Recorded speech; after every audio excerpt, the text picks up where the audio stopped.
10 men, 2 half-tracks, 1 objective, and an overwhelming burst of firepower.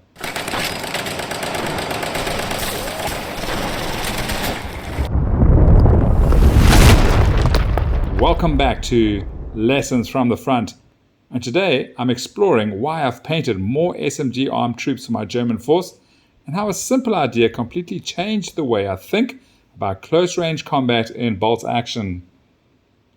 This idea didn't actually start with me. It came from a game a few months ago. I was playing with a friend of mine, Richard, and during the match he demonstrated this tactic in person. He walked me through how a German platoon commander in bolt action can snap to and activate an additional unit to other nations, and then showed me how to use that to concentrate SMG firepower at a single point on the table. Seeing it played out like that really stuck with me. It wasn't just theoretical, it was fast, aggressive, and very effective. That game was the moment it clicked, and it's inspired me to build this force for myself. The result was this: 2 5-man squads, all armed with SMGs, mounted in 2 half-tracks. One of those squads includes the platoon commander himself. Together, they form a compact, highly mobile assault force designed to hit one point on the table with maximum violence. There was just one problem. I didn't have an officer model that really fit this idea.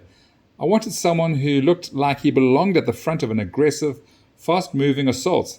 Ideally, he'd be carrying an MP40, but also clearly acting as a commander. The plastic winter sprue from Warlord Games only gives you a couple of poses for MP40s, and none of them quite captured what I had in mind, so I decided to kit bash my own. I wanted an officer to be holding a map, something that immediately signals command and decision making, but that created a challenge. How do you have a figure holding a map in one hand and still gripping an MP40 in the other in a natural way? The solution was to combine parts from 2 different figures, as you can see here. I carefully cut away the hand from one sculpt, removed and repositioned elements from another, and reworked the MP40 so it could be held one-handed. It took a bit of trimming and patience, but the end result is a unique officer model that really stands out on the tabletop and clearly represents this role. Wir sind jetzt bei Frieda 20. Feuer einstellen. Ich wiederhole, Feuer einstellen. The weapon tying all of this together is, of course, the MP40. Chambered in 9mm, it fired from a 32-round magazine at a rate of around 500 rounds per minute. It wasn't especially accurate at long range, but that was never its purpose. The MP40 was designed for controllable automatic fire at close distances, urban environments, assaults, maybe in trenches, and mechanized infantry actions. It was relatively compact, robust, and well suited to troops who needed to move quickly and fight aggressively. In German doctrine, the machine gun remained the center of the infantry squad, but weapons like the MP40 gave leaders and assault troops the ability to dominate close-range engagements. Officers, NCOs, and mechanized infantry units were often equipped with them because they were expected to lead from the front and react quickly in fluid situations. This wasn't about careful, deliberate fire. It was about shock action, closing with the enemy and overwhelming them at short range. That doctrine translates directly into bolt action. SMGs in the game are all about close-range lethality. They don't have the reach of rifles or LMGs, but within a short distance they become incredibly dangerous.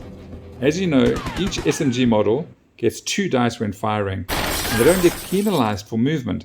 That means a small unit can suddenly produce a very high volume of fire, but only if you can get them into position. This is where the combination comes together. By mounting these squads in Sd.Kfz 250 transports, you can move them really quickly across the battlefield and deliver them exactly where they're needed. Instead of piecemeal attacks, I'm concentrating 10 SMG-armed soldiers into a single coordinated strike. The effect is immediate and brutal. Of course, it's not without risk. These units are fragile at range, and if the half-tracks are destroyed too early, your assault force can be left exposed and ineffective. Timing and positioning, like most in the bolt action, is pretty much everything. And when it works, it really works. For me, this project ties together modeling, history, and gameplay. The MP40 wasn't just a weapon, it was a tool designed for aggression, close-range fighting. And on the bolt action table, it still performs that role beautifully.